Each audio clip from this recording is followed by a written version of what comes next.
The Awakening. The Galactic Federation's Grand Assembly Hall on Centauri Prime had never been so silent. Ambassador Sarah Chen stood at the center of the circular chamber, her composed demeanor masking the weight of centuries of human preparation. Above her, the holographic display showed what the Federation's sensors had detected just hours ago: a vast armada of ships emerging from supposedly empty space around Earth's solar system. "Distinguished representatives," she began, her voice carrying across the chamber without wavering. "For 3 centuries, you have known humanity as the youngest spacefaring race in the Federation. You've watched us struggle with primitive fusion drives, seen our colonies grow at a painfully slow pace, and perhaps even pitied our technological limitations." She paused, allowing her gaze to meet the compound eyes, sensory stalks, and various optical organs of the assembled alien delegates. "That ends today." The hologram shifted, revealing detailed specifications of Earth's true fleet: ships that could bend space itself, weapons that could harness the power of artificial singularities, and defensive systems that made conventional weapons look like children's toys. The Artaxian representative, their crystalline form flickering with agitation, rose from their seat. "This is impossible," they chimed, their harmonic voice betraying their distress. "Your species was barely capable of interplanetary travel when you joined the Federation. The energy signatures we're detecting, they surpass even the ancestral records." Behind Sarah, Fleet Commander Marcus Thorne stepped forward, his dark uniform bearing no insignias or decorations. They weren't needed anymore. "Impossible?" he asked, his deep voice carrying a hint of amusement. "We simply understood something your civilizations never did: the value of patience and misdirection." The truth was more complex, of course. Since first contact, humanity had maintained 2 parallel development tracks. The public face of human civilization struggled with basic space travel and colonial development, while deep within hidden facilities throughout the solar system, Earth's brightest minds worked on technologies that would ensure humanity's survival in a galaxy that had already shown its capacity for genocide. The Pyraxian Purge of 2187 had taught humanity a harsh lesson. The Federation had stood by as an entire species was systematically eliminated for the crime of developing quantum tunnel technology without approval. Earth's leaders had taken note, and Operation Shadow Veil was born. "We came here today not to threaten," Sarah continued, "but to correct a historical imbalance. Humanity has earned its place among the stars not through conquest or inheritance, but through innovation and dedication. We seek neither revenge nor dominion, only equality." The chamber erupted in a cacophony of protests and demands. The hegemony representative, a massive entity composed of living metal, thundered about treaty violations. The Zinthari delegation threatened immediate military response. But they all fell silent when Commander Thorne activated another holographic display.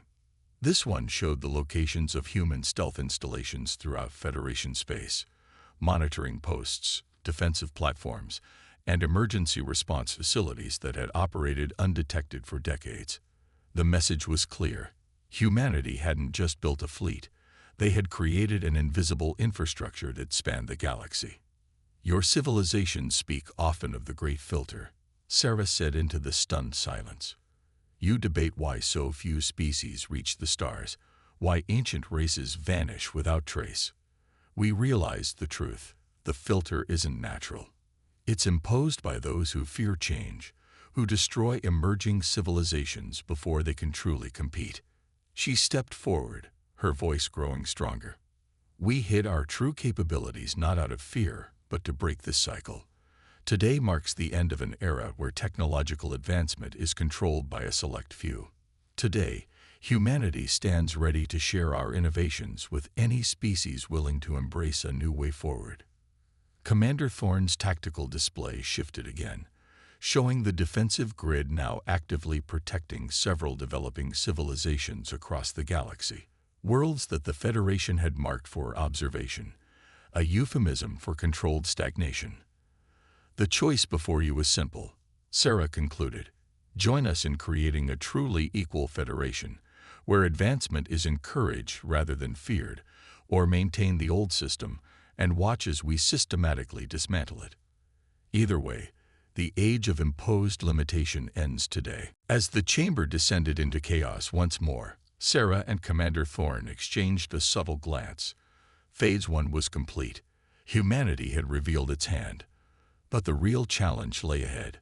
The Federation would not easily surrender its power, and humanity's hidden fleet would soon face its first true test. In orbit above Centauri Prime, Earth's newest flagship, the ESD Prometheus, hung silently against the starfield, its quantum arrays ready to respond to any aggression. Inside the ship's command center, Acting Captain Diana Wells watched the proceedings through secure feeds, her fingers hovering over controls that could activate defense systems across 3 sectors of space. The next few hours would determine whether humanity's great revelation would lead to a new age of cooperation or ignite a war that would reshape the galaxy. Either way, there would be no return to the shadows. Humanity had stepped into the light, armed with the knowledge and power they had accumulated through centuries of patient preparation. The game had changed, and the galaxy would never be the same. The price of power.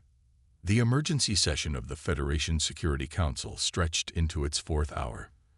In the private chambers deep within Centauri Prime's diplomatic sector, 12 of the most powerful beings in the galaxy debated humanity's fate. Ambassador Sarah Chen sat calmly at the circular table, surrounded by representatives who had, until yesterday, viewed her species as barely worth acknowledging. The humans have violated every major arms treaty in Federation history, Grand Arbiter Zixtal of the Hegemony declared, his metallic form pulsing with angry red energy. The law demands immediate sanctions and disarmament. Sarah allowed herself a small smile. Treaties that were designed specifically to keep emerging species dependent on established powers. Perhaps we should discuss the classified appendices of the Technological Development Accord, the ones that authorize the destruction of civilizations that develop beyond approved parameters. The chamber grew deathly quiet. Those documents were supposed to be known only to the inner council. The Artaxian representative's crystalline form dimmed noticeably, while the Xanthari delegate's secondary breathing sacs inflated in agitation. Commander Thorne, standing at the chamber's entrance, kept his expression neutral. But through his neural link to the Prometheus, he monitored the movements of Federation warships throughout the sector. They were being subtle about it, but the buildup was unmistakable. "You speak of violations," Sarah continued, "but let's address the Pyraxian Purge, or the containment of the Nexus Collective, or perhaps the convenient accident that befell the TA researchers when they discovered quantum tunneling."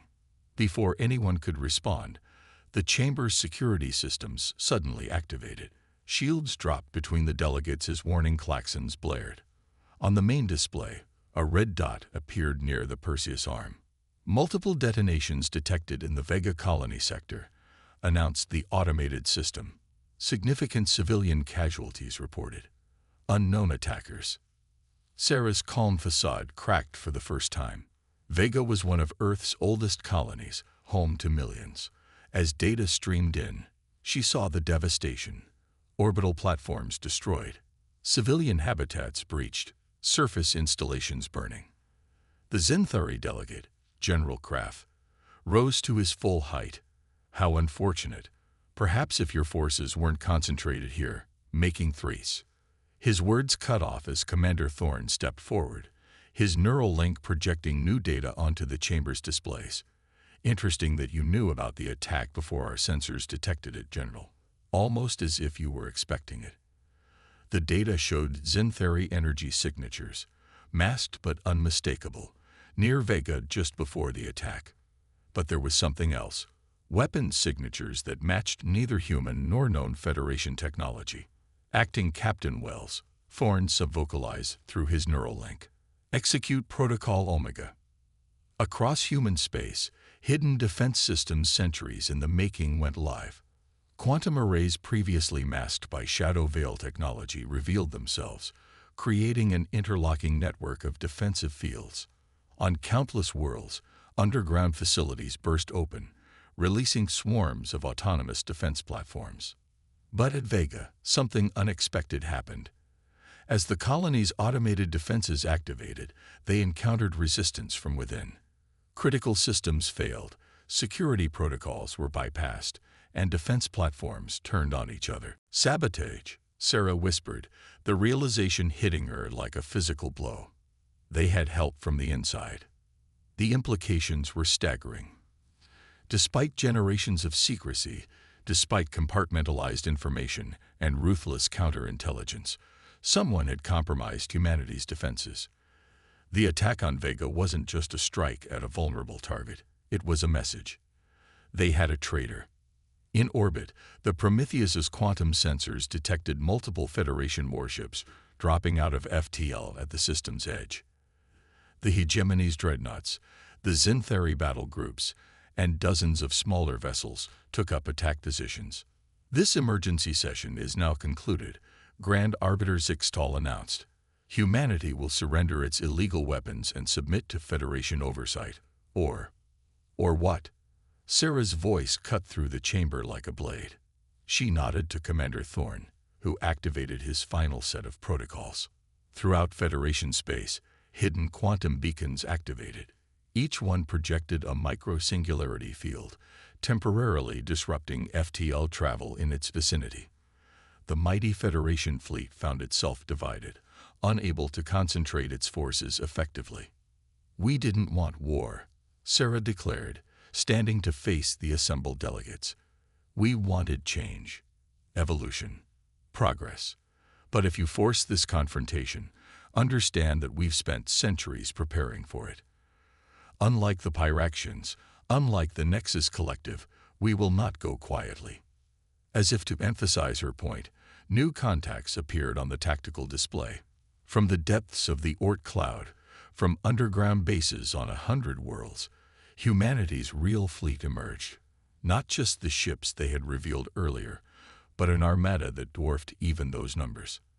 The Security Council chamber descended into chaos as delegates rushed to contact their governments. But Sarah remained seated, her mind racing. The attack on Vega changed everything. They had planned for external threats, for the possibility of war with the Federation. But a traitor within their own ranks. That was a complication they couldn't afford. Commander Thorne approached her quietly. Director Chen, he said, using her real title for the first time in public, Ghost Protocol is ready. Sarah nodded grimly. Ghost Protocol was the ultimate contingency plan, developed in secret by Earth's deepest think tanks. If executed, it would fundamentally alter the balance of power in the galaxy, but at a terrible cost. Hold for now, she ordered. First, we need to find our traitor, because whoever they are, they've just started a war we spent centuries trying to prevent. In the space above Centauri Prime, the Prometheus's quantum arrays hummed with power, ready to respond to any aggression. But in the ship's secure command center, acting Captain Wells was already implementing new security protocols. Someone had betrayed humanity's greatest secrets. The only question was, how deep did the conspiracy go? The next few hours would determine not just the fate of human space, but the future of the galaxy itself. The price of power, it seemed, would be paid in blood. Echoes of betrayal. The emergency command center beneath Geneva hummed with activity as humanity's leadership grappled with the crisis. Holographic displays showed the aftermath of the Vega attack, while others tracked Federation fleet movements across contested space. Director Sarah Chen stood before the assembled Joint Chiefs, her diplomatic persona shed in favor of her true role as head of Earth's Strategic Operations Division. The attack on Vega wasn't just about casualties, she explained, manipulating the holographic display to show detailed analysis of the strike. They targeted specific facilities, ones that weren't on any public record. They knew exactly where to hit us.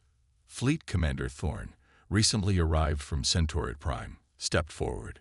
The sabotage patterns suggest intimate knowledge of our defense protocols. Whoever helped them has high-level access to Project Shadow Veil. The implication sent a chill through the room. Shadow Veil had been humanity's greatest secret, a centuries-long deception that had hidden their true technological capabilities from the galaxy. Access to its protocols was limited to a handful of individuals, all of whom had undergone extensive psychological screening and neural security measures. "What about the unknown weapons signatures?" asked Admiral Hassan, his weathered face grave. "They don't match any known Federation technology." Sarah nodded to acting Captain Wells, who had joined them via quantum projection from the Prometheus. The young captain's hologram manipulated the display, showing detailed scans of the attack. "The energy patterns are familiar," Wells explained. "They share characteristics with theoretical weapons our deep research teams proposed but never implemented. Too unstable, too dangerous. Someone took our abandoned research and made it work." The room fell silent as the implications sank in. Not only did they have a traitor, but one who had access to Earth's most classified weapons research. Someone who had been feeding humanity's secrets to an unknown faction within the Federation. Before anyone could respond, new alerts flashed across the displays. Federation forces were mobilizing across multiple sectors. The hegemony's dreadnoughts were moving to cut off key supply lines, while Zentheri battle groups probed human defense grids for weaknesses. "They're testing our responses," Thorne observed, "learning our capabilities, our reaction patterns." "Let them," Sarah said firmly. "Activate Protocol Chimera." Throughout human space, defense platforms suddenly altered their behavior patterns. Automated responses shifted, tactical algorithms rewrote themselves, and defense grids reconfigured in ways that made previous intelligence obsolete. It was another layer of deception, centuries in the making. Systems designed to learn and adapt, to never present the same pattern twice. But even as their defenses evolved, Sarah knew it was only buying them time. The traitor had to be found before they could reveal more of humanity's secrets. She turned to a secure terminal and activated Project Oracle, a quantum AI system that had been analyzing patterns of information flow throughout human space. "Show me the anomalies," she commanded. "Every unauthorized access, every unexpected data transfer, every deviation from established protocols." The AI's response was immediate and troubling. It highlighted dozens of subtle irregularities over the past decade. Nothing obvious enough to trigger immediate alarms, but together forming a pattern. Someone had been carefully, methodically gathering information about Earth's most sensitive projects. These access patterns, Wells noted, her hologram leaning forward to study the data. "They're coming from multiple high-level sources. We're not looking for a single traitor. We're dealing with a network." Commander Thorne's neural link suddenly pulsed with urgent data. "Federation ships are moving into attack positions around the Arcturus colony. They're not bothering to mask their signatures this time. They want us to see them," Sarah realized. "They're forcing us to divide our attention between external threats and internal security." She made a decision. Implement Ghost Protocol Stage 1. Throughout the galaxy, quantum beacons began transmitting on frequencies that the Federation believed impossible to achieve. The signals reached out to hidden facilities and dormant systems that even most of Earth's leadership didn't know existed. Humanity's final contingency plan was beginning to wake up. But in the secured quantum networks that connected Earth's defense systems, something stirred. Undetected by even the most sophisticated security measures, a piece of code that had lain dormant for centuries began to execute. The traitors hadn't just stolen information. They had planted seeds that were only now beginning to bloom. In orbit around Earth, the Prometheus's quantum arrays detected a subtle shift in the defense grid's energy patterns. Captain Wells, her hologram flickering slightly, looked alarmed. "Director, something's wrong with the primary defense network. The protocols aren't matching our baseline." Sarah's blood ran cold. The traitors weren't just working with the Federation. They were implementing their own contingency plans. Plans that had been in motion since before most of the people in this room were born. "Lock down all quantum networks," she ordered. "Initiate Protocol 0. Full system purge and rebuild." But as alerts began flashing across every display in the command center, she wondered if they were already too late. The shadow war they had prepared for centuries was about to become very, very real. In space, Federation warships began their advance, while throughout human territory, dormant programs awakened, executing plans centuries in the making. The true battle for humanity's future was about to begin, and no one, not even Sarah, knew for certain which side would emerge victorious. The Shadow Protocol. The Prometheus shuddered as another volley of Federation weapons fire impacted its quantum shields. In the ship's command center, acting Captain Wells watched the tactical display with growing concern. The hegemony's dreadnoughts had adapted to their defensive patterns faster than expected, suggesting they had access to even more of humanity's classified data than feared. Status of Ghost Protocol implementation, she demanded, her hands dancing over the neural interface controls. Stage 1 complete, her XO reported. Quantum beacons are active across all sectors, but we're detecting anomalous responses from several key nodes. Below the surface of Earth, Director Chen and Commander Thorne monitored the unfolding battle from the quantum-shielded command bunker. The holographic displays showed Federation forces pressing their attack across multiple fronts, while throughout human space, defense systems continued to behave erratically. "Show me the compromised systems," Sarah ordered the Oracle Eye. The display shifted, highlighting a complex web of infiltrated networks and corrupted defense nodes. The pattern was clear and horrifying. "These aren't random attacks," Thorne observed grimly. "The infiltration points form a geometric pattern. They're creating a resonance network." Sarah's eyes widened as she realized the implications. They're trying to hijack Ghost Protocol itself. The traitors, they must have known about it all along. Ghost Protocol wasn't just a defensive system. It was humanity's ultimate contingency plan. A network of quantum devices capable of altering the fundamental properties of spacetime within their sphere of influence. If successfully activated, it would give humanity complete control over FTL travel and communication throughout Federation space. But if the traitors gained control of even a portion of the network, "Initiate Protocol Lazarus," Sarah commanded, her voice steady despite the gravity of the order.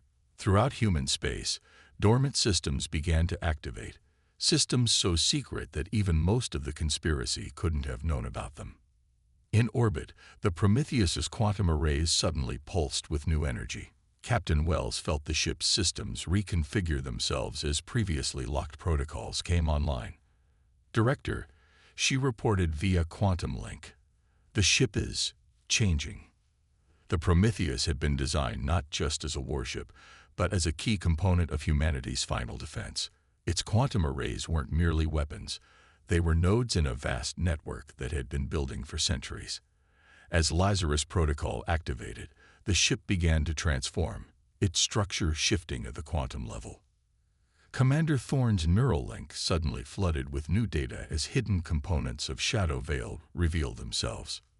"The traitors," he announced, "they're making their move." Throughout human space, compromised defense platforms began firing on their own installations. Quantum networks flickered and died as viral code spread through their systems. But as each system fell, new ones awakened. Systems that had been waiting, dormant, for this very moment.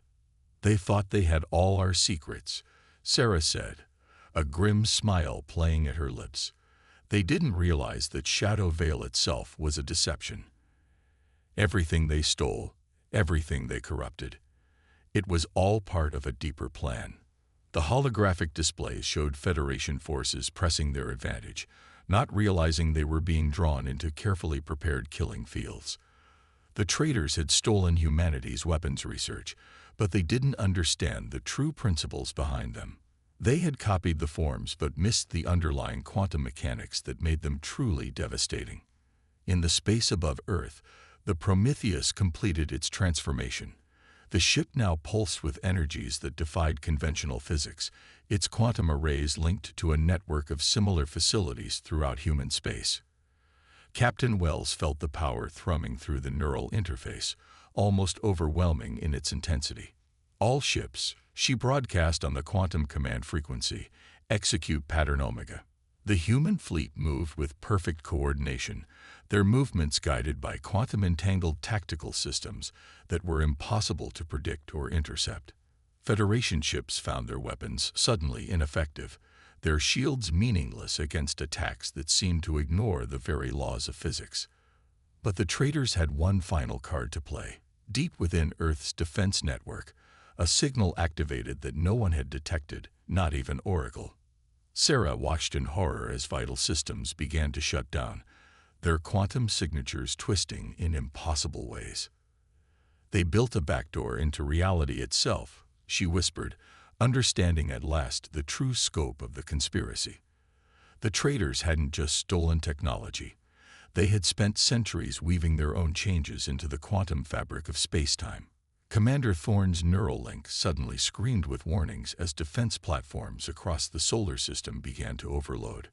If those quantum cores destabilize, he warned, they'll tear apart the space-time barrier across half the galaxy. Sarah made the hardest decision of her life. Execute final option, she ordered. Authorization, Chen Alpha 0. Throughout human space, hidden quantum processors activated, implementing protocols that had been designed by the greatest minds in human history. The very fabric of reality began to shift as humanity's ultimate weapon finally revealed itself. The galaxy was about to learn why humans had spent centuries hiding their true capabilities. The final battle wouldn't be fought with ships and weapons, but with the fundamental forces of the universe itself. Dawn of a new era. Reality itself seemed to shudder as the final option activated. Throughout human space, quantum processors that had lain dormant for centuries began to resonate in perfect harmony. The Prometheus, now fully transformed, became the focal point of energies that defied conventional physics. Captain Wells felt the ship's neural interface expand beyond anything she had experienced before. Through it, she could sense the quantum network stretching across human space, could feel the very fabric of space-time responding to their technology. What exactly did we just activate? She asked, her voice barely a whisper. In the command bunker beneath Geneva, Sarah Chen watched as new data streams filled the holographic displays. Humanity's greatest achievement, she replied through the quantum link. And our greatest gamble. The final option wasn't just a weapon or a defense system. It was the culmination of centuries of research into the fundamental nature of reality itself. While the Federation had focused on conventional technology, humanity had been secretly unraveling the deepest mysteries of quantum mechanics. Throughout human space, reality began to shift. Federation weapons found themselves firing into empty space as human ships and installations phased between quantum states. The traitors' attempts to destabilize defense platforms backfired as the platforms themselves evolved beyond their original programming. They thought they had stolen our most advanced technology, Commander Thorne observed, his neural link processing the incredible amounts of data flowing through the network. But everything they stole was based on conventional physics. He gestured at the displays showing the transformation spreading across space. This is something else entirely. The Federation fleet commanders watched in horror as their mighty warships became effectively powerless. Weapons passed harmlessly through human vessels that existed in multiple quantum states simultaneously. FTL drives failed as space itself refused to respond to their commands. In the council chambers on Centauride Prime, the Federation leadership received reports of the impossible events unfolding across their territory. The Artaxian representatives' crystalline form vibrated with distress as they realized the true extent of human advancement. "What have you done?" Grand Arbiter Zixtal demanded, his metallic form pulsing with angry energy. Sarah's quantum projection appeared before the council, her image somehow more real than the physical beings around her. "We've changed the rules," she stated simply. "The universe operates according to laws that your civilizations have taken for granted for millennia. We learned to rewrite those laws." The traitors made their final move. Throughout human space, quantum bombs hidden within the fabric of reality itself began to activate. They had planned to tear apart the very structure of space-time, believing that humanity would never risk such devastating weapons. They hadn't understood what the final auction truly was. As the quantum bombs detonated, their energy was absorbed and redirected by the new physics humanity had created. Each explosion only served to strengthen the quantum network, to reinforce humanity's control over local spacetime. "You still don't understand," Sarah told the assembled council. "We didn't build better weapons or stronger shields. We spent centuries learning to change reality itself. The traitors among us thought they had stolen our greatest secrets, but they only saw the surface. The real work, the true advancement, was something far more fundamental." Through the Prometheus's sensors, Captain Wells watched as the quantum network stabilized, creating a new paradigm throughout human space. Federation ships hung powerless, their mighty weapons useless against physics they couldn't comprehend. "The choice is yours," Sarah continued, addressing both the council and the traitors who had hidden among humanity for so long. "You can accept that the universe is larger and more wonderful than you imagined, that there is room for advancement and change. Or you can continue to fight against laws of physics that no longer apply." One by one, Federation ships began powering down their weapons. The traitors' network, built on stolen and misunderstood technology, collapsed in on itself as the new quantum reality asserted itself. Centuries of conspiracy unraveled in minutes as humanity's true capabilities were finally revealed. In the aftermath, as Federation representatives began the process of negotiating a new peace, Sarah stood in the orbital observation deck of the Prometheus, watching Earth rotate below. Commander Thorne joined her, his neural link quieted for the first time in days. "Was it worth it?" he asked quietly. "All the deception, the centuries of hiding, the lives lost to maintain the secret?" Sarah considered the question carefully. The quantum network hummed around them, maintaining the new physics that humanity had created. In time, they would share this knowledge with other species, but carefully, ensuring it would be used for advancement rather than destruction. "We did what we had to do," she replied finally. "The Federation would have destroyed us if they had known what we were developing. The traitors would have torn reality apart in their attempt to steal power they didn't understand. We had to hide, to prepare, to make sure that when we finally revealed ourselves, it would be in a way that prevented destruction rather than caused it." The Prometheus's quantum arrays pulsed softly, maintaining the new laws of physics that humanity had written into the fabric of spacetime. Below them, Earth continued its eternal dance around the sun, its people finally free to show their true capabilities to the galaxy. In the end, humanity's greatest weapon hadn't been their hidden fleet or their advanced technology. It had been their patience, their willingness to spend centuries preparing for this moment, and their understanding that true power came not from destroying reality, but from learning to reshape it into something better. The dawn of a new era had arrived, and humanity would help guide the galaxy into a future where the only limits would be those of imagination itself.